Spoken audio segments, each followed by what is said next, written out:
सर्वेभ्यः नमो नमः। आशा है आप सब ठीक होंगे। आज मैं आपको पढ़ाऊंगी अव्यय। अव्यय शब्द का अर्थ अगर आपने ठीक से समझ लिया तो फिर अव्यय शब्द की पहचान करने में आपको कभी भी कोई भी दिक्कत नहीं होगी। तो शुरुआत हम वहीं से करेंगे। सबसे पहले हम क्या करेंगे कि अव्यय शब्द की जो परिभाषा है उसको तो सीखेंगे ही, लेकिन उससे पहले हम अव्यय शब्द का अर्थ भी सीखेंगे। अव्यय शब्द का अर्थ क्या होता है? अव्यय शब्द का अर्थ होता है अविकारी। अव्यय में मूलतः क्या है? मूल शब्द इसका व्यय है। क्या है? मूल शब्द इसका व्यय है। यहाँ पर आप देख रहे हैं व्यय लिखा हुआ है। तो व्यय में जब अ लग गया तो वो हो गया अव्यय। व्यय मीन्स खर्च होना, व्यय मीन्स बदलना, व्यय मीन्स जिसको चेंज किया जा सके। और जब उसमें अ लग गया तो क्या हो गया? उसका वो अपोजिट हो गया, विलोम शब्द हो गया, तो वह हो गया अव्यय। अव्यय का मतलब जो ना खर्च कर किया जा सके, जिसे ना बदला जा सके, और इसीलिए इसका मीनिंग होता है अविकारी। यहाँ पर आप देख पाएंगे अविकारी, या जो व्यय ना हो, जिसको खर्च ना किया जा सके, जिसको बदला ना जा सके, जिसमें कोई भी परिवर्तन ना किया जा सके, ऐसे शब्द को अव्यय कहा जाता है। आगे हम वाक्य के माध्यम से भी इसको सीखेंगे कि कैसे किसी वाक्य में अव्यय शब्द जो है वह अपरिवर्तित रहता है, यानी कि उसमें कोई बदलाव नहीं होता है। लेकिन उसके पहले हम लोग देख लेते हैं अव्यय की परिभाषा क्या होती है। संस्कृत में मैं पहले एक श्लोक दूंगी जो कि अव्यय की परिभाषा को दर्शाता है, उसके बाद मैं उसका हिंदी अर्थ भी आपको बताऊंगी। आइए देखते हैं अव्यय की परिभाषा को बताता हुआ श्लोक, जो कि इस प्रकार है। यहाँ पर आप श्लोक पढ़ें। सदृशम त्रिषु लिंगेषु सर्वासु च विभक्तिषु वचनेषु च सर्वेषु यन्न वेति तत् अव्ययम्। मतलब जो सभी लिंगों में, तो कितने लिंग हैं? 3 लिंग हैं। तीनों लिंगों में और सभी विभक्तियों में, सभी वचनों में जो परिवर्तित ना किया जा सके या जो परिवर्तित नहीं होता हो, वह अव्यय है। इसका हिंदी अर्थ जब आप देखेंगे तो आपको क्लियरली समझ में आ जाएगा। तो ये देखें आप कि वे शब्द अव्यय कहलाते हैं जिनके रूप, लिंग, वचन, कारक, विभक्ति, काल आदि के कारण कभी नहीं बदलती। ऐसे शब्द अपने मूल रूप में बने रहते हैं। कैसे? आगे मैं उदाहरण से दिखाऊंगी, लेकिन थोड़ा सा परिभाषा को समझ लेते हैं। कई शब्द ऐसे हैं जिसको मैं क्लियर कर देती हूँ कि ऐसे शब्द अव्यय कहलाते हैं जिनके रूप चलते हैं शब्दों के। संस्कृत में आपको मालूम है, अगर शब्द रूप हैं तो ऐसे चलेंगे, फलम फले फलानी, या रामः रामो रामाः, बालकः बालकौ बालकाः, ऐसे रूप चलते हैं। तो वही रूप से मतलब वही है यहाँ। तो अलग लिंग में अलग होता है, जैसे बालिका है तो बालिका, बालिके, बालिकाः। तो ऐसे शब्द जो न लिंग में, न वचन में, न कारक विभक्ति में, और काल भी, काल यानी कि समय, जो लकार है, जो टाइम है, जो टेंस है, उसमें भी इसका परिवर्तन नहीं होता है। अगर हम वर्तमान काल में इसका प्रयोग करें यानी कि लट लकार में, तब भी वह वही शब्द रहेगा। अगर हम भविष्यत काल में उसका प्रयोग करें तो मीनिंग वही रहेगा और शब्द भी वही रहेगा। तो ऐसा जब कोई शब्द हो जो पूरी तरह से अविकारी हो, जिसमें कोई विकार माने दोष, विकार माने किसी भी तरह का परिवर्तन, तो जो दोष पैदा ना हो, जिसमें कोई परिवर्तन ना हो सके, ऐसे शब्द को ही अव्यय कहते हैं। आशा है आप इसकी परिभाषा अच्छे से समझ गए होंगे। अब मैं एक वाक्य के माध्यम से आपको समझाने का प्रयास करूंगी कि कैसे अव्यय अपने स्थान पर भी बना रहता है, अपने मूल रूप में भी बना रहता है, चाहे हम उसका प्रयोग किसी भी लकार में करें, किसी भी काल में करें, किसी भी लिंग में, किसी भी वचन में, किसी भी विभक्ति में करें। आइए देखते। पहला उदाहरण लेते हैं। सह कुत्र गच्छति। यहाँ पर एक वाक्य है, सह कुत्र गच्छति। तो सह ये एक वचन है, प्रथम पुरुष का एक वचन है, पुल्लिंग है, और इसीलिए लट लकार में है तो गच्छति हमने लिया, सह गच्छति। यहाँ कुत्र शब्द भी है, 3 शब्द है, सह कुत्र गच्छति। तो सह का मतलब वह, कुत्र माने कहाँ, और गच्छति मतलब जाता है। अब हम एक दूसरा वाक्य देखते हैं। यहाँ पर आप देखें, त्वम माने तुम, और कुत्र माने कहाँ, और गच्छसि माने जाते हो, तुम कहाँ जाते हो। अब हम तीसरा वाक्य देखते हैं। तो तीसरे में क्या है, यहाँ पहले में ये एक वचन था, दूसरा भी एक वचन था, अब ये बहुवचन है। ते माने वे सब, और ये सह का बहुवचन है। सह एक वचन में है और ये बहुवचन में है। तो ते कुत्र गच्छन्ति, तो ते बहुवचन में है इसलिए गच्छति भी गच्छन्ति हो गया। तो वे लोग कहाँ जाते हैं, हालांकि तीनों एक ही लकार में है, तीनों लट लकार में है, लेकिन अगर लिट लकार में भी प्रयोग करेंगे तो आप देखेंगे ये कुत्र जो है तीनों वाक्य में बिल्कुल एक तरह है। तो यहाँ पर आप देखेंगे कि अलग कर्ता के लिए अलग शब्द आ गए या क्रिया आ गई, लेकिन कुत्र चूंकि अव्यय शब्द है तो हर प्रकार के कर्ता के लिए, हर प्रकार के क्रिया के लिए एक ही शब्द का प्रयोग हो रहा है। मतलब हमें पूछना है कहाँ, तो कहाँ के लिए कुत्र शब्द है, लेकिन क्रिया के बदलने से या कर्ता के बदलने से अगर हम यहाँ गच्छसी की जगह लिखसी करते, पठसी करते, तब भी यह कुत्र ही रहता।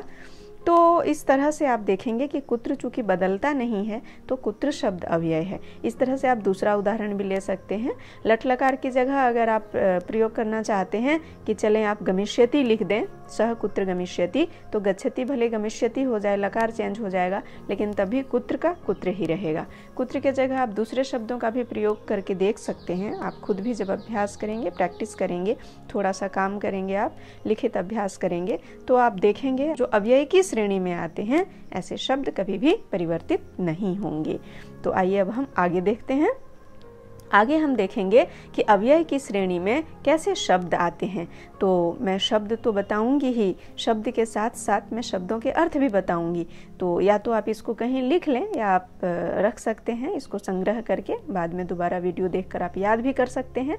अगर आपको शब्द पता हो कि अव्यय कौन से शब्द होते हैं और शब्द का अगर आपको अर्थ पता हो, तो फिर वाक्य में जब भी अव्यय का प्रयोग होता है तो उसकी पहचान करने में कभी भी आपको किसी भी कठिनाई का अनुभव नहीं होगा। तो आइए देखते हैं कैसे कैसे शब्द होते हैं। मैंने लिया है पहले अधुना, अब। वैसे संप्रति मतलब भी अब होता है संस्कृत में, तो दोनों आप याद रखें। अधुना मतलब अब। तो अधुना से आप जब भी कोई वाक्य में आप अधुना शब्द का प्रयोग देखेंगे तो आप देखेंगे कि वह अव्यय है। और अधुना का प्रयोग जब भी होगा वो किसी भी लकार में होगा, कहीं भी होगा, किसी भी लिंग के साथ होगा, किसी भी वचन में होगा, तो वह अव्यय कहलाएगा, क्योंकि इसका परिवर्तन नहीं होता है। यदा मतलब जब, तदा मतलब तब, कदा मतलब कब। मैंने मिलते हुए शब्दों को एक साथ रखा है ताकि आपको याद करने में आसानी हो। और साथ ही यहाँ पर देखते हैं बिल्कुल छोटे से अंतर के साथ, जैसे यदा है तो यदा, तदा, कदा, बिल्कुल एक एक अक्षर का अंतर है, और इधर भी एक एक अक्षर का अंतर है, लेकिन सबका अर्थ अलग अलग है। तो इसको आप अपने पास संग्रह करके रख सकते हैं। इसके बाद है आपके लिए कदापि मतलब कभी भी, और सदा मतलब हमेशा। सदा या सर्वदा मतलब हमेशा, ऑलवेज। तो ये सारे शब्द आप याद करके रख लें। इसके बाद आगे और भी शब्द हैं। यत्र मतलब यहाँ, यहाँ, और ये यत्र।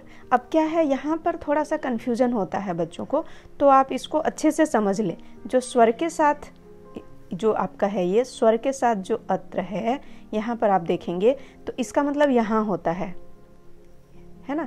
और जो ये य वाला यत्र है उसका मतलब जहाँ होता है। तो ये आप याद रखें। और उसके साथ ही आगे और भी हैं। तत्र, तत्र माने वहाँ, कुत्र माने कहाँ। कुत्र प्रश्नवाचक अव्यय होते हैं। आगे जब हम अव्यय के भेद पढ़ेंगे तब आपको वह भी मैं समझाऊंगी कि प्रश्नवाचक अव्यय कौन कौन से होते हैं। पहले तो हम सीखेंगे कि अव्यय के कितने प्रकार होते हैं, लेकिन हम कुछ और शब्दों को पहले देख लेते हैं। और सर्वत्र मतलब सब जगह। तो अभी आपने यहाँ देखा यत्र, तत्र, कुत्र, सर्वत्र, ये सब स्थानवाचक होंगे। तो ये सब आप याद कर लें, आगे आपको काम आएगा। अब है अद्य मतलब आज, ये समय से संबंधित है, ये कालवाचक हो जाएंगे। मतलब यद्य मतलब आज, फिर ह्यः मतलब बीता हुआ कल। बीता हुआ कल मतलब क्या हो गया, ये हो जाता है बीता हुआ कल मतलब जो बीत गया, जो कल खत्म हो गया। कल दो दिनों को कल बोलते हैं ना, एक बीता हुआ कल, एक आने वाला कल। तो संस्कृत में ह्यः मतलब एस्टरडे, जो कल बीत चुका है, तो वो हो जाएगा बीता हुआ कल। जैसे कि कल ट्यूसडे था तो ट्यूसडे कहलाएगा ह्यः। आज वेडनेसडे है तो आज हो गया। और अगर अब हम कल आने वाले कल की बात करें, जो कि थर्सडे है, गुरुवार, बृहस्पतिवार, तो उसको हम बोलेंगे स्वः। तो वो हो जाएगा स्वह। तो इस तरह से ह्यः, ह मतलब वैसे भी जो बीत गया, जो खत्म हो गया, उसको बोलते हैं यह, और जो स्वह है उसका मतलब आने वाला कल है।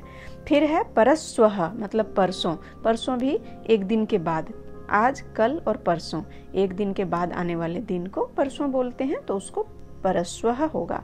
जो डे आफ्टर टुमारो है उसको बोलते हैं परसों। उसके बाद कुछ और शब्द हैं जिसे आप देख लें। वैसे जितने भी शब्द हैं वो भी आप सीख सकते हैं। तो कुछ और शब्द हैं जैसे यथा, जैसे, तथा मतलब वैसे भी तैसे भी, दोनों होता है, वैसे या तैसे। और एक चीज़ आप याद रखें कि ये जो मिलते जुलते शब्द हैं इनका प्रयोग कई बार साथ भी होता है। यथा, तथा, यावत, तावत, यत्र, तत्र, इस तरह के जो शब्द होते हैं, ये दो जो युग्म होते हैं, ये जो दो कपल वर्ड्स होते हैं, इनका प्रयोग जो है कई बार साथ में होता है। इसीलिए कन्फ्यूजन बिल्कुल ना रखें। इनके अर्थ आप अच्छी तरह से याद कर लें, इनके मीनिंग को आप अच्छी तरह से याद कर लें। कि अगर यत्र है तो वहाँ ध्यान देने वाली बात है कि यह कौन सा है, स्वर वाला है तो फिर यहाँ होगा, लेकिन अगर यत्र है तो फिर जहाँ होगा। तो इसको याद रखने की ज़रूरत है। अब कथम, कथम माने कैसे, और अपि माने भी, और सह माने साथ। मैंने कुछ ऐसे मुख्य अव्यय को यहाँ पर रखा है, इसके अलावे भी बहुत से अव्यय होते हैं, आप कहीं भी खोज कर देख लीजिएगा, याद कर लीजिएगा। आइए अब हम देखते हैं अव्यय के कितने प्रकार होते हैं। तो अव्यय के प्रकार होते हैं, मूलतः 5 होते हैं, जिसको हम एक एक करके सीखेंगे। पहला होता है क्रिया विशेषण। क्रिया विशेषण का मतलब आपको मालूम ही होगा कि जो क्रिया की विशेषता बताने वाले शब्द होते हैं उसको क्रिया विशेषण कहते हैं, जिसको अंग्रेजी में एडवर्ब भी कहते हैं। दूसरा होता है संबंध बोधक।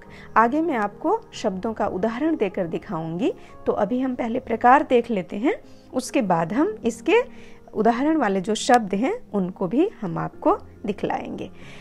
मुख्य बात यह है कि अव्यय के 5 प्रकार हैं, फिर इन प्रकारों के भी प्रकार हैं।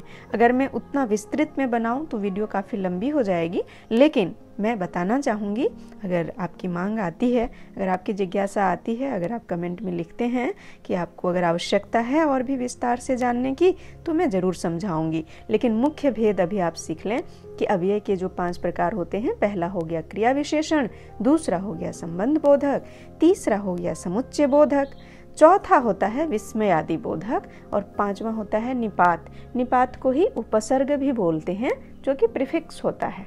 वैसे उपसर्ग 22 हैं, आपको मालूम होगा, तो मैं उदाहरण के तौर पर कुछ उपसर्ग आपको देकर दिखाऊंगी, और जिसको एज अ प्रीफिक्स यूज किया जाता है किसी सार्थक शब्द के साथ लगाकर। जब उपसर्ग लगते हैं तो एक और सार्थक शब्द उससे बन जाते हैं। तो आइए अब हम आगे देखते हैं कि क्रिया विशेषण तो हमने पढ़ा कि अव्यय का भेद है। अब क्रिया विशेषण के भी 5 भेद हैं। कौन कौन से हैं? पहला कालवाचक। चलिए हम पहले इनके सारे भेद देख लेते हैं, फिर इनके हम उदाहरण देखेंगे। ये 5 हो गए: कालवाचक, स्थानवाचक, रीतिवाचक, परिमाणवाचक, प्रश्नवाचक। तो कालवाचक में कौन कौन से शब्द आते हैं? यदा, तदा, सर्वदा, संप्रति, इस तरह से जो किसी भी समय का बोध कराए आपको।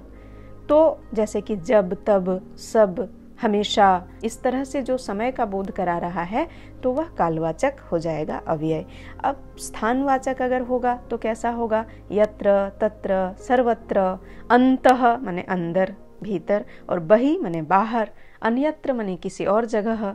तो यत्र माने जहाँ, तत्र माने वहाँ, और एक अस्वर वाला मैंने यहाँ नहीं लिखा है, जो पीछे मैंने समझाया था वो यहाँ। तो इस तरह से आप इनको याद कर लें और भी पहचान कर लें कि ये कालवाचक हैं या स्थानवाचक हैं। अच्छा, रीतिवाचक। वैसे हिंदी में रीति का मतलब परंपरा होती है, लेकिन यहाँ रीति का मतलब है किस प्रकार से, किस तरह से कोई भी काम हुआ वो किस तरह से हुआ। ऐसे शब्दों को बताने के लिए कैसे शब्द का प्रयोग होता है? तो यथा, तथा, स्नेह माने धीरे, सहसा माने अचानक, उच्चेहे माने जोर से। जब हम कभी बोलते हैं कि कुक्कुरः बुक्कति माने कुत्ता भौंकता है, तो वह किस प्रकार भौंकता है? कुक्कुरः उच्चेहे बुक्कति, कुत्ता जोर से भौंकता है। तो जब हम क्रिया का जो स्पीड बताने के लिए या प्रकार बताने के लिए जब हम प्रयोग करते हैं तो वे क्या हो जाते हैं? रीतिवाचक अव्यय कहलाते हैं, जो यहाँ पर है। जैसे स्नेह माने धीरे और उच्चेह माने ऊंचा।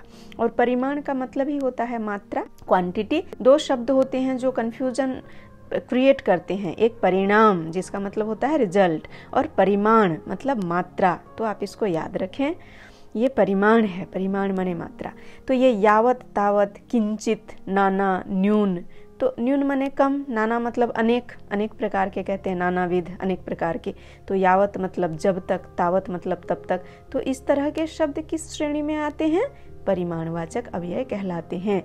और प्रश्नवाचक मैंने शुरुआत में ही बताया था, जिससे प्रश्न निर्माण करने में, जो हमने उदाहरण में भी देखा, जो कुत्र था वह प्रश्नवाचक अव्यय है। तो उसके उस तरह के और भी शब्द हैं जिसे आप देखें। कुत्र, कथम माने कैसे, किमर्थम माने किस प्रकार, और कुतः माने कहाँ से। कुत्र माने कहाँ, कथम माने कैसे, किमर्थम माने किस प्रकार से, और कुतः माने कहाँ से। तो इस तरह ये सारे प्रश्नवाचक होंगे जिससे प्रश्न का निर्माण हो सकता है, या अगर अव्यय का प्रयोग हुआ है इनमें से किसी भी अव्यय का, तो आप देखेंगे कि उसके बाद उस वाक्य में प्रश्नवाचक चिन्ह जरूर लगेगा। तो ऐसे अव्यय जो हैं प्रश्नवाचक अव्यय कहलाते हैं। अब हमने क्रिया विशेषण जो है उसके 5 भेद देख लिए हैं। अगला भेद है संबंध बोधक, जो कि दूसरा भेद था उसका संबंध बोधक। अब संबंध बोधक मतलब जो संबंध क्रिएट करता हो, जैसे मैंने अभी बताया था आगे आपको, यथा तथा, यदा तदा, यत्र तत्र, यावत तावत। तो कई बार ये साथ साथ प्रयोग होते हैं, ये संबंध बोधक ही अव्यय कहलाते हैं। इसी प्रकार समुच्चय बोधक, ये वाक्यों को जोड़ने का काम करते हैं, वाक्य या शब्दों को जोड़ने का काम करते हैं। कंजक्शन का मतलब ही होता है संयोजक, संयोजक का मतलब ही होता है समुच्चय बोधक, जो ग्रुपिंग करता हो, जो बनाता हो, किसी चीज को जोड़ता हो, है ना। जंक्शन का मतलब ही है जोड़ना। तो यहाँ पर आप देखिए समुच्चय बोधक में क्या होता है, च, तथा, च मने और होता है ना, तथा मने और, परंतु, अद्यपि, तथापि, अथवा, इस तरह के शब्द जो हैं ये समुच्चय बोधक अव्यय कहलाते हैं। और इसके बाद आता है विस्मयादि बोधक। विस्मयादि बोधक में कैसे अव्यय का प्रयोग होता है वह हम देखेंगे। वे हैं जैसे अहो, साधु, शोभनम। तो शोभनम माने सुंदर, साधु माने भी अच्छा अच्छा। जब कोई अच्छा काम कर रहा होता है तो साधु साधु आप कई बार कहीं देखते होंगे। और अहो, अरे, इस तरह के जो भी होते हैं वे विस्मयादि बोधक अव्यय होते हैं। और अब हम अंत में देखेंगे निपात यानी कि उपसर्ग। तो जैसा कि मैंने पूर्व में बताया कि उपसर्ग 22 होते हैं, लेकिन मैं यहाँ कुछ उदाहरण देती हूँ, जैसे प्र, परा, अप, अनु, उप, सम, प्रति, परि आदि, ये सारे अव्यय की श्रेणी में आते हैं। तो इस प्रकार से आज हमने अव्यय का अर्थ देखा, परिभाषा देखी, कुछ उदाहरण देखे और कुछ प्रयोग देखे। मुझे विश्वास है कि आज के बाद, इस वीडियो को देखने के बाद, आपको अव्यय में कोई संदेह नहीं रहेगा और अब अव्यय को पहचानने में आपको कोई कठिनाई महसूस नहीं होगी। तो अभी के लिए इतना ही। धन्यवादः। पुनः मिलामः।